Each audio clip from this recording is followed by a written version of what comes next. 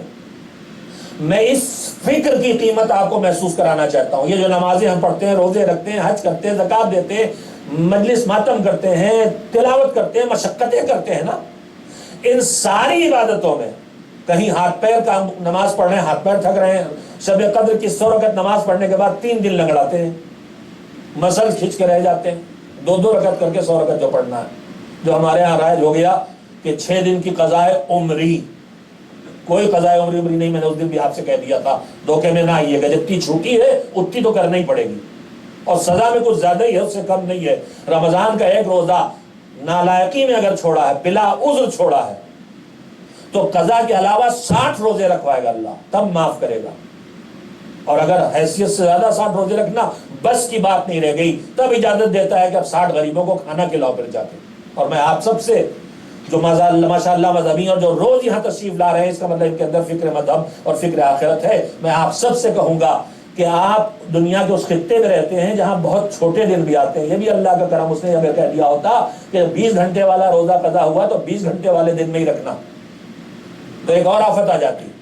لیکن اس نے ایسی کوئی شرط نہیں رکھی. اس نے کہا ہے کہ 20 گھنٹے والے روزے اگر قضا ہوئے ہیں تو 6 گھنٹے والے دنوں میں بھی قضا کرو گے تو ہم تمہاری اس قضا کو قبول کر لیں گے. لہذا اگر روزے چھوٹے ہوئے ہیں تو بڑے دنوں کے روزے چاہے چھوٹے ہوں، چھوٹے دنوں میں رکھ لیجئے، مگر بڑے دن میں اس عذر پہ کہ ہم جاب کرتے ہیں، ہم محنت کرتے ہیں، صبح سے روزہ ہرگز نہ چھوڑیے. اگرچہ یہ مسئلہ بعد از وقت بیان کر رہا ہوں، رمضان گزر چکا ہے، مگر پھر بھی ان معلومات میں رہے اور دوسروں تک منتقل بھی کریں کہ اگر آپ کو لگتا ہے کہ دن اتنا بڑا، جاب اتنی سخت ہے کہ میں روزہ نہیں رکھ سکوں گا، تو صبح سے روزہ چھوڑنا جائز نہیں ہے، بلکہ روزہ رکھیے.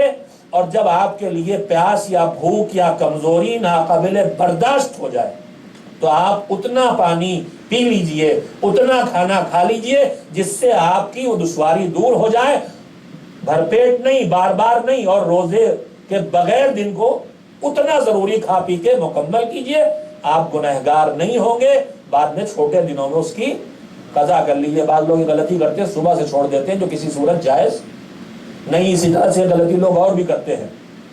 سفر ٹریولنگ پہ جانا ہے، ٹریولنگ پہ نماز قصر ہونے کی جتنی شرطیں وہی شرطیں روزہ قصر ہونے کی ہیں. نماز قصر ہونے کی شرطوں میں ایک شرط یہ بھی تو ہے نا، آپ آج نکلنے والے نماز صبح، کل صبح نکلنے والے ہیں، 10 بجے آپ کو جانا ہے، تو 10 ارادہ آج سے آپ کا جانے کا ہے. تو یہ بتائیے کہ کیا خیر صبح نماز تو قصر ہوتے ہی نہیں. ذرا میں مثال بدلے دیتا ہوں. آپ ظہر کے بعد نکلنے والے ہیں 3 بجے، 3 بجے آپ کو نکلنا ہے. ظہر کی نماز آپ یہاں پڑھ رہے ہیں تو قصر پڑھیں گے پوری پڑھیں گے؟ آج مجھے سفر کرنا ہے لہذا میں قصر نہیں کروں گا. جب میرا سفر شروع ہو جائے گا تب قصر کروں گا، تب آدھی کروں گا. تو جیسے نماز کا حکم ہے، اور سفر کب شروع ہوگا؟ جب میں اپنے شہر سے نکل کر آبادی سے اتنی دور چلا جاؤں کہ مجھے آبادی اپنے شہر کے گھر دکھائی نہ دے، تب میری نماز قصر ہوگی. اب وہاں مثلا میں نماز ظہر نہیں پڑھی تھی، نماز عصر نہیں پڑھی تھی، 3 بجے چل پڑا گھر سے. میں اب گھر سے نکل کے آگے جا کے کہیں رکا چائے پینے کے لیے 5 بجے، اب نکل آیا میں دور، اب یہاں میں نماز یہی ظہر عصر جو پڑھوں گا وہ قصر پڑھوں گا. روزے کا بھی یہی حکم ہے. بعض یہاں میں نے نہیں مسئلہ مجھے نہیں سامنے آیا معاملہ، لیکن آتے ہیں معاملات. بعض مومنین غلطی کرتے ہیں، جس دن سفر کا ارادہ ہے اس دن صبح سے روزہ نہیں رکھتے. یہ جائز نہیں ہے، گنہگار ہو رہے ہیں. روزہ چھوڑنے کا گناہ آپ کے ذمہ آ رہا ہے. حکم یہ ہے کہ جب تم سفر شروع کر دو، اور وہی حد ترخص، یعنی تم اتنی دور چلے جاؤ کہ آبادی اب تمہیں دکھائی نہ دے، تب روزہ ٹوٹے گا تمہارا. آپ توڑنا بھی نہیں، ٹوٹ گیا، ٹوٹ جائے گا. کھاؤ چاہے نہ کھاؤ، پیو چاہے نہ پیو. تو روزہ صبح سے نہیں چھوڑا جائے گا، سفر شروع ہونے کے بعد حد ترخص سے گزر جانے کے بعد روزہ ٹوٹے گا. ایک صلوات دے دیں محمد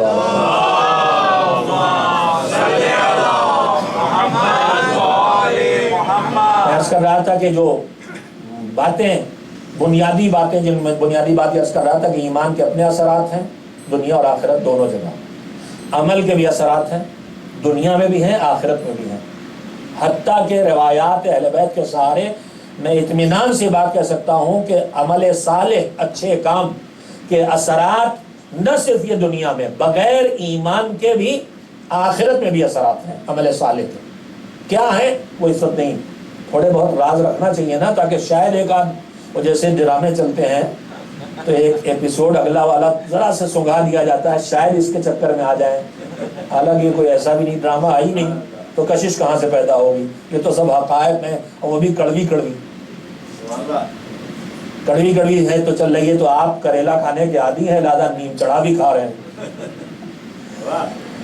اب یہ کرنا چاہتا تھا کہ خیر من الف شہر، ایک رات بڑی والی زندگی سے بھی اچھی، مگر عبادتیں جو ہم آپ کرتے ہیں، نماز، روزہ، حج، زکات، ہاتھ پیروں کی عبادت، کبھی بدن تھکا، کبھی آنکھیں تھکی، کبھی منہ سوکھ گیا تلاوت کرتے کرتے، سب ہوتا ہے نہیں ہوتا؟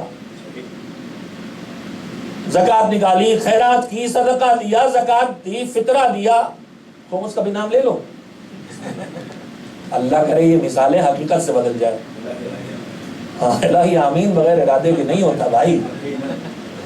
روایت میں ہے کہ بغیر عمل کے دعا ایسے ہے جیسے بغیر کمان کا تیر۔ تو ارادہ ہونا چاہیے کہ مالک تو توفیق دے۔ میں نے کہا نا کہ جہاں لگے مجھ سے نہیں ہوتا وہاں مالک کے حوالے کر دے، تو کروا مجھ سے، میرے بس کی نہیں، لیکن تیرے بس کی تو ہے، تو مجھ سے خمس نکلوا دے۔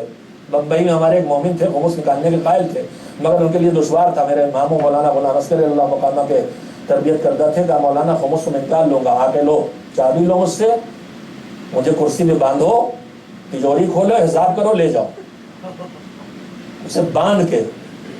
تو ایسا میرا مرید تو کوئی پیدا ہونے والا نہیں، مجھے مرید چاہیے بھی نہیں، مگر زمانے کے امام کا حق ہے، دین کا حق ہے۔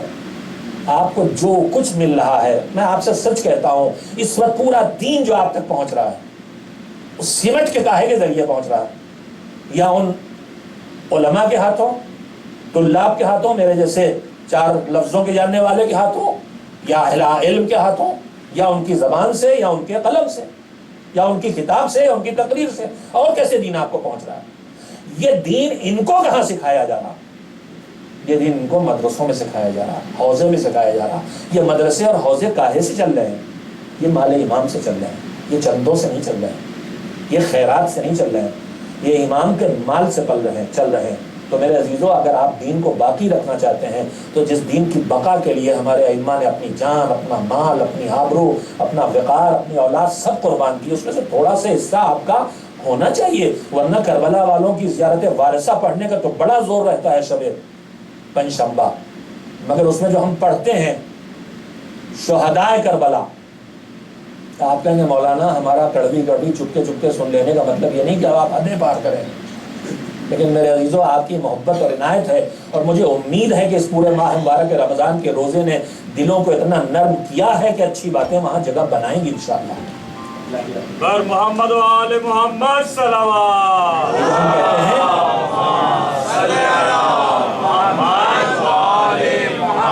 طبتم وطابت الارض التي فيها دفنتم، تم پاک ہو گئے اور تم ہی نہیں پاک ہوئے، طابت الارض التي فيها دفنتم، وہ زمین بھی پاک ہو گئی جس میں تم دفن ہوئے۔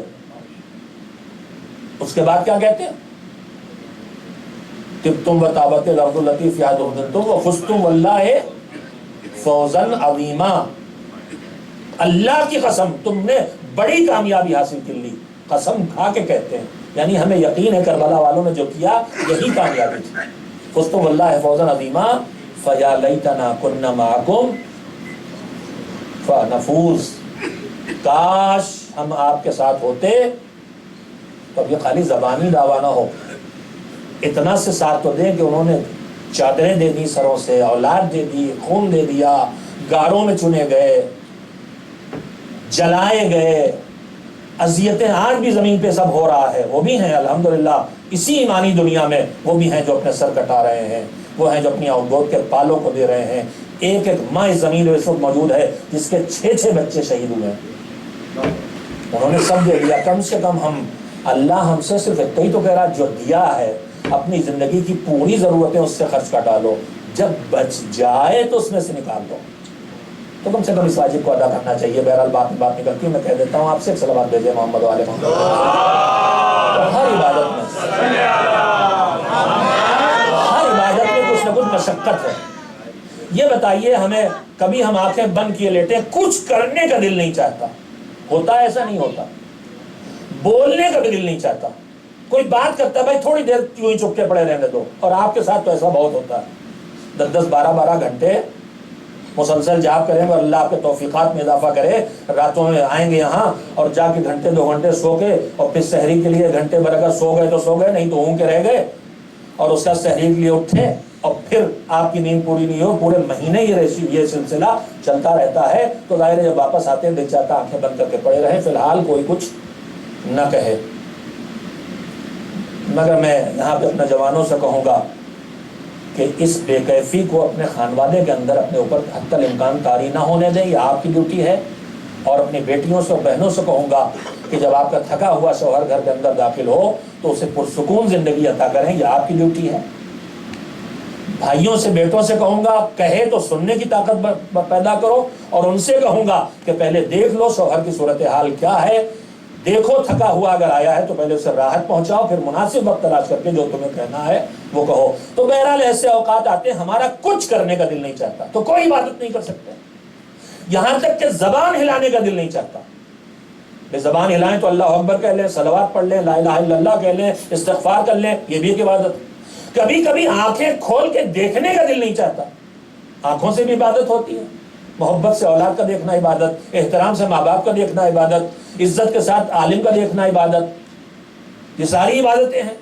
قبور ائمہ طاہرین کو آنکھوں سے دیکھنا ہی زیارت ہے, پڑھنا تو دوسری منزل ہے اس کے بعد. اصل زیارت تو وہ ہے جو آنکھوں سے دیکھتا ہے آدمی. تو یہ سب عبادتیں ہیں, تو آنکھیں کھول کے ہوگی عبادت. کبھی آدمی کا دل نہیں چاہتا, نہ آنکھیں کھولنے کا دل چاہتا ہے, نہ زبان ہلانے کا دل چاہتا ہے, نہ کانوں میں کوئی آواز آئے اس کا دل چاہتا ہے, کچھ کرنے کا دل نہیں چاہتا. مگر اس عالم میں بھی دماغ چلتا رہتا ہے کہ نہیں؟ بتائیے, دماغ چلتا رہتا ہے نا.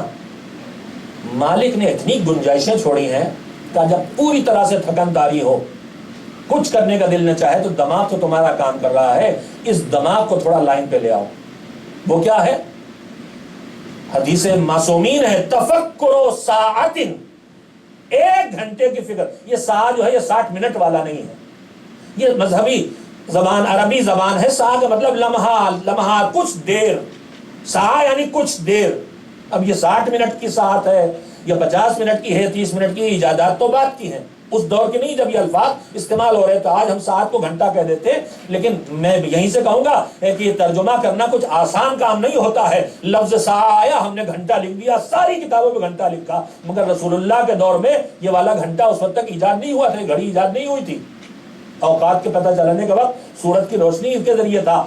تو ساعہ وہاں کون سے ہے, کتنی دیر کی ساعت تھی اس وقت کی, 1 گھنٹہ کتنی دیر کا تھا ہمیں نہیں پتا, مگر پیغمبر کا اور معصومین کا ارشاد ہے. توجہ دیں گے, میں نے سارا وقت اس حدیث کو سنانے کے لیے لیا ہے کہ خالی عبادت اعمال کا انجام دینا نہیں ہے, بلکہ ساری عبادتوں میں, نماز ہاتھ پیروں سے ہے, زبان سے ہے, آنکھوں سے ہے, روزہ ہے, ساری عبادتیں ہاتھ پیروں سے ہے, مگر ایک عبادت جو ہے جس میں پورے بدن کا کوئی استعمال نہیں سوائے انسان کی عقل اور فکر کے, اور وہ ہے پیغمبر نے کہا تفکر و ساعہ, 1 ساعت کی فکر.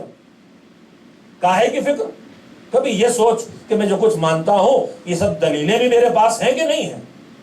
توحید کے بارے میں سوچ لیا بیٹھ کے تھوڑی دیر, میرے پاس اس کی دلیل کیا, اگر کوئی ایتھیسٹ مجھ سے پوچھ لے, کوئی بے دین پوچھ لے, تو میں کیسے سمجھاؤں گا خدا ہے, اور میں کیوں مان رہا ہوں؟ خالی ماں باپ کے کہنے سے مان رہا ہوں. نبوت کی دلیل کیا ہے, پیغمبر کی خاتم نبی ہونے کی دلیل کیا ہے, مولا علی کی امامت کی دلیلیں کیا ہیں, اور وہ پھلجھڑیاں نہیں جو ذاکرین کرام ممبروں سے سناتے ہیں, وہ دلیلیں نہیں ہوتی. دلیل, حجت قرآن سے, احادیث صحیحہ سے, یا ایسی عقلی دلیلیں جن کا توڑ نہ لایا جا سکے, جن سے ہماری کتابیں بھری ہوئی ہیں, جن کو ہم اٹھا کے دیکھتے نہیں. ہمارے پاس ایک پورا علم ہے, علم کلام کے نام سے, عقائد کے نام سے. عقائد کی کتابیں الگ ہیں. عقائد کا مطلب شیعہ مذہب کے بارے میں شیعہ جو مانتا ہے وہ لکھتا ہے, اس کی دلیلیں دیتا ہے, غیر مذہب سے تعلق نہیں رکھتا. کلام کا مطلب کہ دوسرے تمام مذاہب جو نظریات رکھتے ہیں اور اس کے مقابلے میں جو مذہب اہل بیت کا نظریہ ہے, ان نظریات کو پیش کیا جائے، ان کی دلیلیں بتائی جائیں، ان کا غلط ہونا ثابت کیا جائے، پھر جو آپ مان رہے ہیں اس کا صحیح ثابت ہونا بتایا جائے. یہ ہے علم کلام. یہ کتابیں ہمارے پاس، یہ ہمارے دروس کا حصہ ہیں، یہ ہمیں پڑھایا جاتا ہے، یہ آپ کو پڑھنا چاہیے. یہ کتابیں اردو میں بھی ترجمہ ہو کے آئی ہیں، ڈھونڈیے گا تو سب ملے گا. شیخ صدور رحمۃ اللہ علیہ کی کتاب عقائدنا، ہمارا عقیدہ، شیخ مظفر رحمۃ اللہ علیہ جو حوزہ علمیہ پڑھائی جاتی ہے اردو میں ترجمہ تنظیم المکاتب سے بھی ہم نے شائع کیا ہے. نہیں پڑھا ہے تو پڑھیے. ہمارا عقیدہ، ہم شیعہ ہیں تو کہاں سے کہاں تک کیا مانتے ہیں، توحید سے لے کے استخارے تک جتنے سوال آپ کرتے ہیں سب کا جواب وہاں ہے کہ ہمارا صحیح عقیدہ کیا، رجت کیا ہے، قیامت کیا ہے، برزخ کیا ہے، قیامت میں روحانی واپسی ہے یا جسمانی قیامت ہے، جنت کیا ہے، جنت کی نعمتوں سے مراد کیا ہے، برزخ کی زندگی کیسی ہے. ساری چیزیں انتہائی سادہ زبان میں اور سادہ دلیلوں کے ساتھ موجود ہے. میں کتاب کا نام پھر لے رہا ہوں. شیخ مظفر ایک عالم تھے نجف کے، جن کی کئی کتابیں سلیبس میں داخل ہیں، اس سلیبس میں جو انسان کو آگے لے جا کے مجتہد بناتا ہے. اس میں سے ایک کتاب ہے، آپ چاہیں گے تنظیم المکاتب میں بار بار نام لے رہا ہوں اور میری دلی خواہش ہے کہ یہاں مطالعے کی ایک رمق پیدا ہو جائے اور یہاں کتابوں کا ایک اسٹاک رکھا رہے چھوٹا سے ایک الماری میں، اور اس کی قیمتیں اس پہ لکھ دی جائے اور ڈبہ رکھ دیا جائے. جو کتاب جو اٹھائے وہ لے جائے، پیسے اس میں ڈال دے. انشاءاللہ یہاں کا بے ایمانی نہیں ہوگی، مگر یہ کام شروع ہو. تھوڑا کتابوں کے پڑھنے کا جذبہ ہمارے درمیان یہ اس وقت کی شدید ضرورت ہے، ورنہ آگے ہم اپنے مذہب کو بچا نہیں سکیں گے. تو بہرحال میں عرض کر رہا تھا کہ تفکر، فکر کرنا، ہم جو مانتے ہیں کیوں مانتے ہیں، احکام الہیہ کہ کیوں ہیں یہ چیزیں، اور اس کے بعد اسی میں ہم اپنا دین کیسے بچائیں اس ماحول میں، یہ بھی ایک فکر کا موضوع ہے. اپنے دین کو کیسے بچائیں. جہاں باہر نکلتے ہیں شیطان الگ الگ راستوں سے بہکا رہا ہے. اسٹور پہ جاتے ہیں، سامنے لاٹری کا ٹکٹ ہے 5 ملین کا. روز ہم آج کل سلمان صاحب کے ساتھ جا رہے ہیں جوس خریدنے، بڑی اسپیڈ سے پی رہے ہیں، پورے سال کا کوٹا یہیں پی لیں گے. اور میں نے سنا بھی تھا ایک پرانے زمانے میں ایک تفریحی گفتگو ہوتی تھی کہ مجتہد کس کو کہتے ہیں. تو کچھ لوگ ہوتے ہیں نا جو ٹچ کیا شام کو، قم کو، نجف کو، چلے آئے. تو ایک روایت بنائی گئی تھی کہ من شربا مع الفرات فہو مجتہد، جس نے فرات کا پانی پیا وہ مجتہد ہو گیا. ویسے میں نے یہاں آ کے دیکھا کہ جس نے یہاں کا آرنج جوس پی لیا پھر وہ یو ایس کینیڈا چھوڑنے والا نہیں ہے. وہ مجاہد تو میں ہی ہوں کہ لیٹروں کے حساب سے رمضان میں آرنج جوس پی کے جاتا ہوں اور پھر واپس چلا جاتا ہوں اپنے عام کے علاقے میں. بس بات کو ختم کر رہا ہوں، دعا کا خط کم رہ گیا ہے. امانت بھائی کہہ رہے ہیں کہ ابھی میرا گلا ٹھیک نہیں، آپ ہی کو بھگتنا پڑے گا. میں پڑھ دوں گا. میں پڑھنے نہیں دوں گا.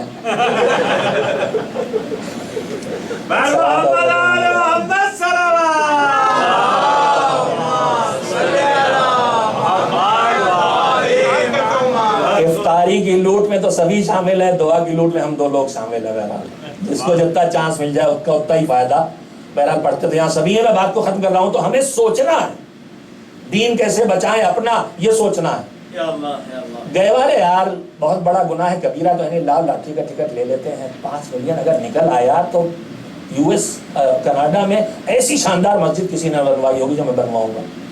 ایسی تعبیر حقوقت. مولانا نیک کام میں خرچ ہوتا ہے پیسہ، بیماروں کو دیا جاتا ہے تب بھی حرام ہے. ارے بھیا نیک کام میں خرچ کرنا، لاؤ یہاں 15,000 پورے کرو. وہاں کیوں دیے جا رہے ہو جہاں پرسنٹیج کوئی جاتی ہے. بس آفس میں گئے، بس میں بہت وضاحت نہیں کر سکتا ہوں مناظر، آپ مجھ سے زیادہ بھگتتے ہیں. میں تو دور سے ہی دیکھ کے سہم جاتا ہوں کہ اللہ ان شیطان کی چیلیوں سے کیسے بچائے. چیلا سمجھتے ہیں اردو میں کہتے ہیں کس کو؟ چیلا شاگرد کو کہتے ہیں. تو چیلا کی مؤنث کیا ہوگی؟ چیلی بنا لیجیے. ہر چیز کا ہوتا ہے تختہ سے تختی، لڑکا سے لڑکی، ویسے چیلا سے چیلی. تو یہ چیلیاں جو ہر طرف مصیبت بنی ہوئی ہیں ان سے کیسے بچائے اللہ؟ ایک آفت ہے. میں کیسے بچوں اس سے؟ غور کرنا چاہیے. تدبیریں کیا کروں میں؟ دور رہوں، نگاہیں جھکا کے رکھوں، آواز نہ سنوں، نگاہ نہ پڑے، آخرت کو سوچوں. یہ تدبیریں فکر کرنا. اگلی نسلوں کو ایسے بچاؤں. اور بس میں بات کو ختم کر رہا ہوں، وقت ختم ہو گیا. میرے عزیزو زندگی بھر 70 سال میں 55 سال ہم عبادت کرتے، 70 سال میں 61 سال ہماری بیٹی عبادت کرتی، بہن عبادت کرتی. عبادت کرتے کرتے خالہ ہو جاتی، نانی ہو جاتی، ہم دادا نانا ہو جاتے. جتنا ثواب اس پوری ایج میں پاتے ہیں. حدیث پیغمبر اور حدیث معصومین اور مسلسل یہ جملہ دہرایا گیا ہے کہ تفکر ساعت خیر من عبادت 70 سنہ. ایک انسان کی جو نارمل ایج ہے اس پوری ایج میں مل کے جتنی عبادت کر ڈالے گا اس سے زیادہ اچھی عبادت ہے کچھ دیر کے لیے بیٹھ کے دین کے بارے میں سوچنا. بس میرے عزیزو فکر کو ادھر ڈالیے. فکریں چاروں طرف دوڑتی ہیں. روزی کی فکر ہے, دنیا کی فکر ہے, گاڑی کی فکر ہے, اولاد کی فکر ہے. ساری فکروں میں ایک دین کی فکر, آخرت کی فکر, مذہب کی فکر, اس کو شامل کیجئے. تھوڑی دیر کی سوچ پوری زندگی کو انشاءاللہ عبادت بنا دے گی. پروردگارہ ہمیں توفیق عنایت فرما کہ ہم محمد و آل محمد علیہ السلام کے بتائے ہوئے پہنچائے ہوئے دین اور ان کی بتائی ہوئی ہدایات پر عمل کر کے دنیا اور آخرت دونوں جگہ کامیابی حاصل کر سکیں. السلام علیکم ورحمۃ اللہ وبرکاتہ.